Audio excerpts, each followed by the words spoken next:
So this is what it says on the back cover. Ian did not write this.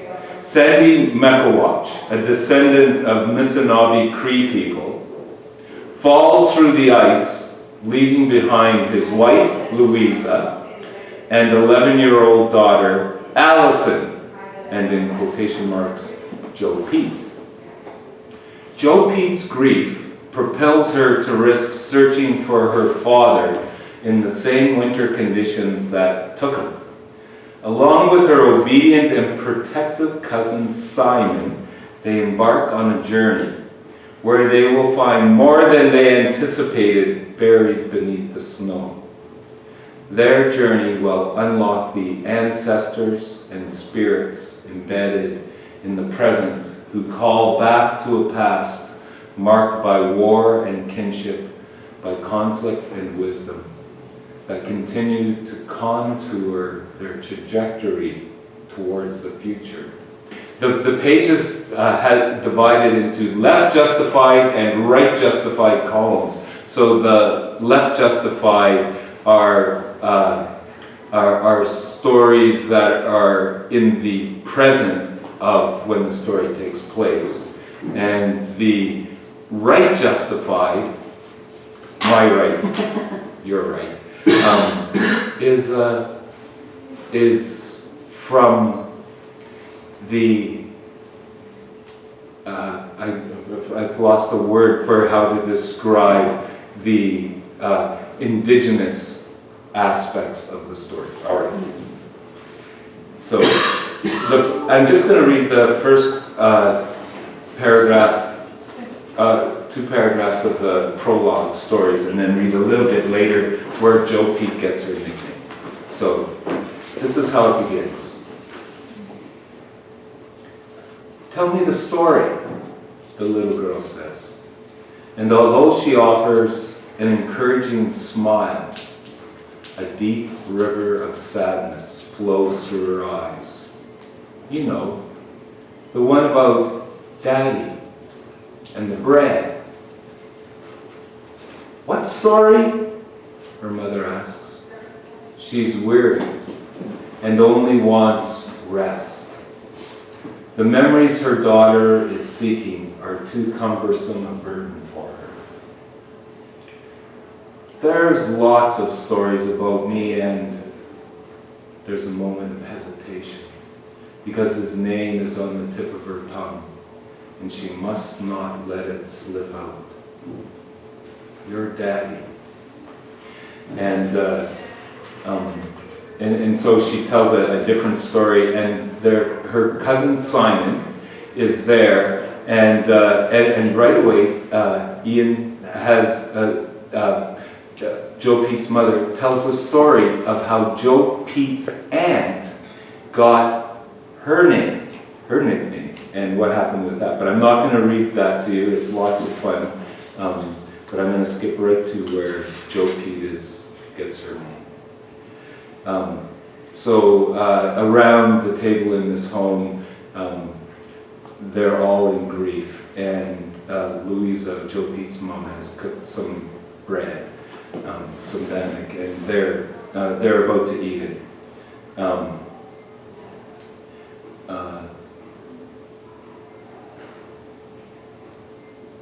She's talking to them. She's telling them that when she was first married, she wasn't so good at baking, and she didn't like it much at this place where she was working, where she had to help in the kitchen. She says, I was like you, Allison.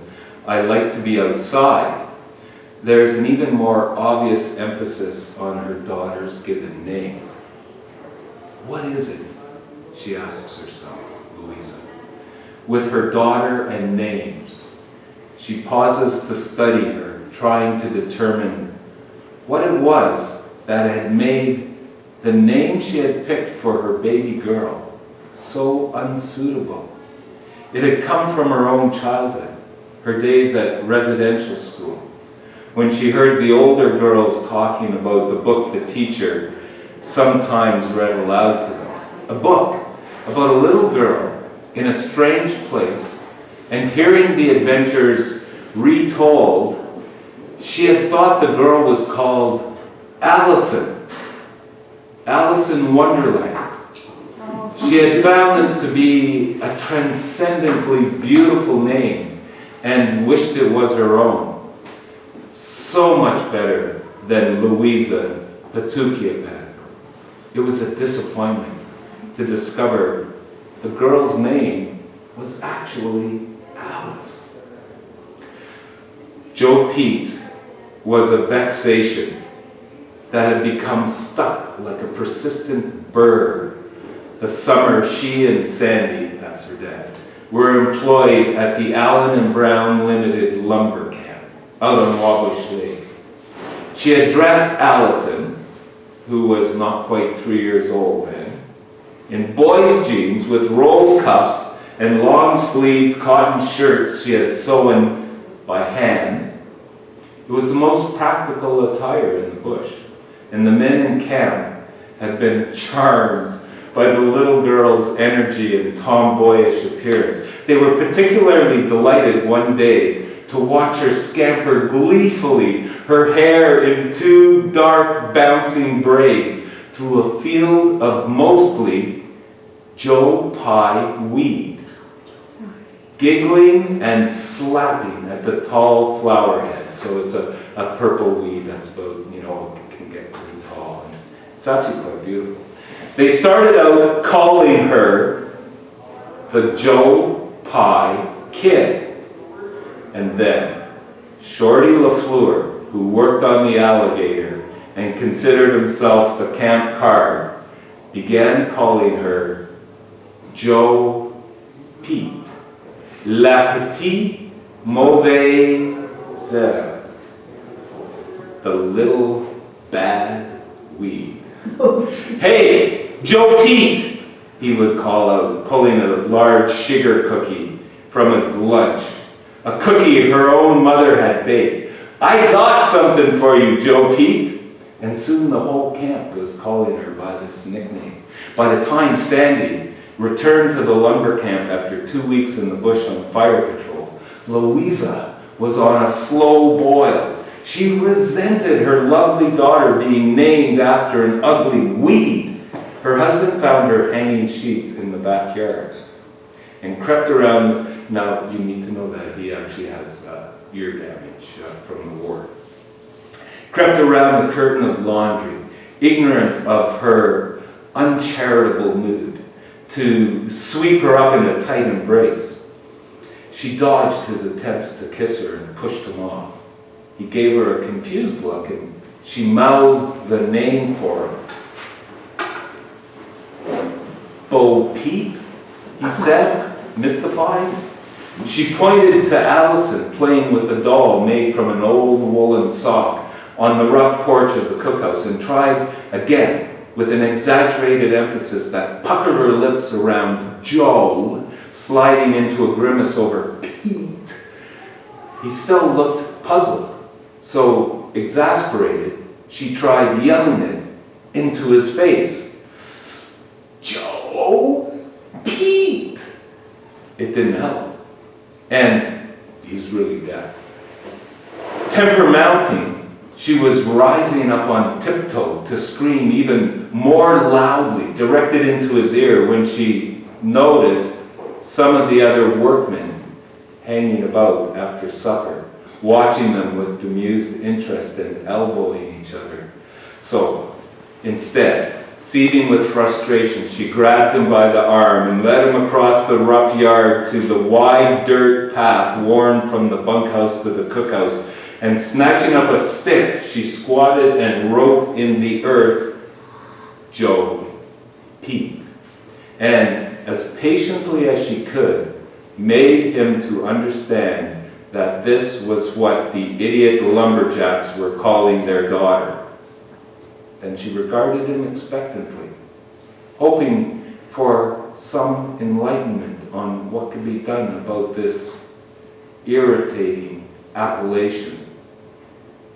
He read the crooked letters scratched in the dirt with a broken stick, looked at her, squatted beside her to read it again, and could only grin and shrug.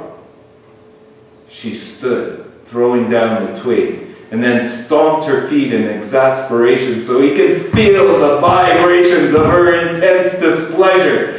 He stared at the sinuous script on the earth. It was an odd choice for this little girl, but she knew as well as he did that in the camp, the men, fighting homesickness for their own families, often had a teasing, impish sense of humor.